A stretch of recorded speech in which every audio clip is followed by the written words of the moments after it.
je vais contredire, enfin moi et d'autres, hein, c'est un travail d'équipe, on va y revenir. Nous venons contredire des puissances extrêmement fortes, qui sont celles qu'on décrit dans le livre, hein, c'est-à-dire qui sont des puissances politiques, mais derrière encore plus des puissances financières, qui sont qui plus est à l'échelle internationale. Effectivement, c'est la première fois de ma vie que je me confronte à des choses d'une telle ampleur, d'une telle puissance, bien que les mécanismes, je les connaissais très bien de par mes anciens sujets en réalité. Comment est-ce qu'on peut gonfler un problème pour en faire une panique morale, une panique sociale? Les questions d'insécurité dont je me suis occupé pendant très longtemps, ça a fonctionné beaucoup comme ça. Comment est-ce qu'on peut brancher les gens sur le registre émotionnel, là où il faudrait au contraire, quand on prétend derrière faire des politiques publiques, garder la tête froide et analyser les choses tranquillement? Comment est-ce qu'on manipule les chiffres en leur faisant dire ce qu'on veut? Comment est-ce que les politiciens sont prêts à mentir de manière éhontée à des fins électoralistes?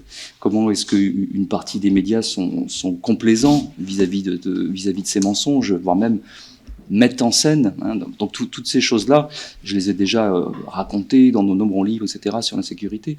Donc c'était pas une découverte, j'étais préparé intellectuellement à ces choses-là, et on ne devrait pas d'ailleurs être surpris, hein, par le fait que les politiciens mentent, par le fait qu'il y a des enjeux financiers cachés, par le fait que la plupart des médias sont branchés sur le registre émotionnel, etc. On ne devrait pas en fait être surpris. Donc simplement, tout ça est aujourd'hui totalement décuplé, hein, et surtout est devenu l'objet d'une sorte de guerre de religion. Moi j'ai l'impression qu'on vit ça au fond, aujourd'hui, une espèce de guerre de religion dans laquelle il n'y a plus d'argumentation en réalité possible. C'est très frappant, je le vois notamment évidemment dans ma communauté universitaire et scientifique, hein, avec des gens qui sont, je dirais, c'est à beaucoup d'égards, c'est même les pires en fait. Les plus agressifs, les plus arrogants sont une partie de mes collègues, sans doute par quelque chose que j'avais déjà écrit quand j'ai écrit sur le mouvement des Gilets jaunes il y a 2 ans. Il y a quelque chose, une espèce de petit racisme du diplôme quelque part, hein, les gens qui se conçoivent eux-mêmes comme la suprématie du diplôme. Ouais, la suprématie du diplôme, ils sont l'élite, donc la science avec un grand S, ils savent ce que c'est bien sûr, etc. Et pourtant on ne peut pas échanger d'arguments, ce qui est bizarre, parce que le béaba de la science, c'est précisément que la vérité d'un jour peut être changée demain, doit être en permanence soumise à la possibilité de réfutation, c'est la base même de la science. Or là, on se heurte à des discours totalement dogmatiques, donc qui ne sont pas, par définition, qui ne sont pas de la science en réalité. Et donc ça va jusqu'à ce que vous n'ayez plus le droit de citer dans les médias mainstream, donc on vous a poussé parce que vous dérangiez. Ah oui, je suis complètement blacklisté, oui, ça c'est tout à fait certain. Alors ça s'est fait, je dirais, ça s'est fait en 2 étapes, hein. La première chose dont je me suis déjà longuement expliqué, en particulier au cours de la première année, hein, 2020, c'était que, mais encore aujourd'hui, hein, je vous prends un exemple très concret.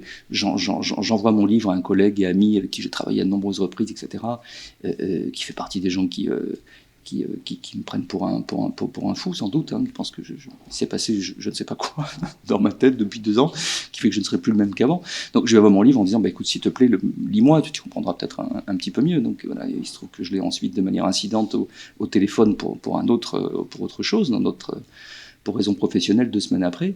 Et le seul commentaire qu'il me fait, c'est, enfin Laurent, je ne comprends pas, tu continues à soutenir Raoult. Et point. Et ça s'arrête là. Il n'y a pas de... Il n'a pas lu, les gens ne lisent pas, hein. Ils sont encore une fois figés sur une espèce de guerre de religion. Donc la première chose, c'est ça. Alors, j'ai expliqué à maintes reprises comment tout ce débat, ce pseudo-débat, cette pseudo-controverse sur la personnalité de Didier Raoult était une diversion, un leurre, qu'on se fichait complètement de la personnalité. Ce qui comptait, c'était les idées, les stratégies de santé publique. Voilà. Donc moi, ce que j'ai soutenu, ce sont des stratégies de santé publique, et pas une personne. Encore une fois, j'ai jamais prétendu être biologiste, mais je suis allé interviewer des biologistes. Par ailleurs, j'ai pas besoin d'être pharmacologue pour regarder les rapports de pharmacovigilance. C'est l'occasion, d'ailleurs, voilà, pour prendre un exemple, c'est tout à fait intéressant, ça, pour montrer le niveau de malhonnêteté intellectuelle et d'hypocrisie de ce débat public.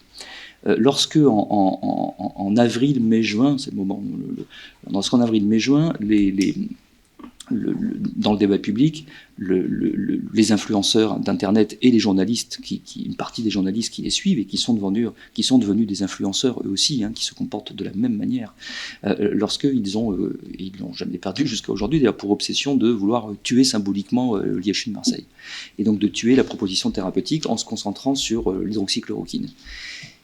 Qu'est-ce qu'ils font? L'argument suprême, c'est quoi quand on va dans le détail des papiers?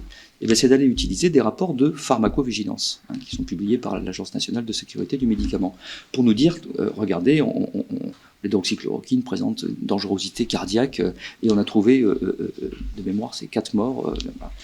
Quand on lit jusqu'au bout les rapports, on s'aperçoit que c'est 3 automédications et un suicide par overdose de plurimédicamenteux. Bon. Mais donc, ils utilisent la pharmacovigilance pour démonter, pour tuer symboliquement l'hydroxychloroquine. Quand nous, on arrive 1 an et 2 ou 3 mois après, en disant il faut quand même regarder si ces nouvelles thérapies géniques véritablement n'ont pas d'effets indésirables comme on nous prétend, on prend les données de pharmacovigilance, et là tout d'un coup les mêmes personnes qui l'utilisaient pour tuer l'hydroxychloroquine vous disent mais non, ça ne vaut rien. Donc sur 4 personnes, ils inféraient la causalité, et dans un autre cas, ils vous disent qu'on ne peut pas utiliser ces données. Oui, mais là je ne parle même pas du nom, mais le principe même, c'est-à-dire que la source est bonne quand ça vous arrange, elle n'est plus bonne quand ça vous dérange. Le même chiffre est bon quand ça vous arrange, le même chiffre n'est plus bon quand ça vous dérange. Un double standard, quoi. Mais oui, c'est la malhonnêteté intellectuelle fondamentale de la chose. Je sais que je suis passionné par mon métier, je l'ai toujours été, hein. C'est essentiel, mais enfin voilà, il y a des choses encore plus importantes dans la vie, ma famille, mes enfants, enfin, voilà. Mais bien sûr, j'irai jusqu'au bout, mais j'irai jusqu'au bout parce que le sujet le demande. Hein. Nous vivons des choses qui sont tellement importantes, tellement graves. Comme je le dis depuis le début, les crises n'inventent rien. Hein. Elles agissent comme un miroir grossissant. Des choses qui se préparaient depuis des années, tout d'un coup, on les voit mieux. Elles sont cristallisées, elles sont catalysées. Oui. Tout d'un coup, on voit, il y a des révélateurs. Oui, des déclencheurs. Et j'ajoute même que bien souvent, et c'est le cas pour cette crise-là, les crises sont aussi un moment d'accélération de l'histoire. Et je pense que nous vivons ça, c'est tout à fait clair. Encore une fois, des tendances qui se préparaient depuis des années, sur le plan politique, sur le plan économique, ce qui se passe sur la numérisation de la société. Nous vivons vraiment un moment d'intense accélération de l'histoire. Donc, être capable de le décrypter pour essayer de rappeler à la raison, de remettre un certain nombre de garde-fous, à commencer par des garde-fous démocratiques, c'est des choses qui me paraissent essentielles. Je veux dire, nous vivons depuis 2 ans une suspension de la démocratie, en réalité. J'espère, j'ai hâte, j'ai grande hâte que la démocratie reprenne ses droits. Rappelons, enfin, c'est des choses très très élémentaire qu'il faut rappeler. La base de la démocratie, c'est la séparation des pouvoirs. Bien, si le pouvoir exécutif est tout seul à faire absolument ce qu'il veut, nous ne sommes pas en démocratie. Il y a un pouvoir parlementaire qui doit reprendre sa place, il y a un pouvoir judiciaire qui doit reprendre son rôle de contrôle, qui est fondamental et qui a été neutralisé. Tout ça va prendre du temps, bien sûr. Hein. Il y a d'innombrables plaintes qui sont déposées de partout. Voilà, tout ça va prendre du temps. J'espère que tout ça... Et je ne vois pas d'autre solution que cela. La solution n'est pas dans le débat public, dans l'information ou la réinformation, la désinformation. C'est pas vrai. Ce débat est vérolé depuis longtemps. Il est contrôlé par des gens qui ont une puissance incroyable, à côté de laquelle je suis une fourmi, vous êtes une fourmi. Enfin, bon, voilà.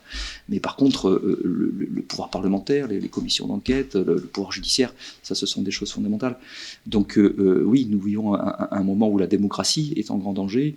Nous vivons un moment où un certain nombre d'entreprises capitalistes sont en train d'acquérir un pouvoir qu'elles n'ont jamais eu de toute l'histoire. Plus important que certains États, presque. Ah mais oui, bien sûr.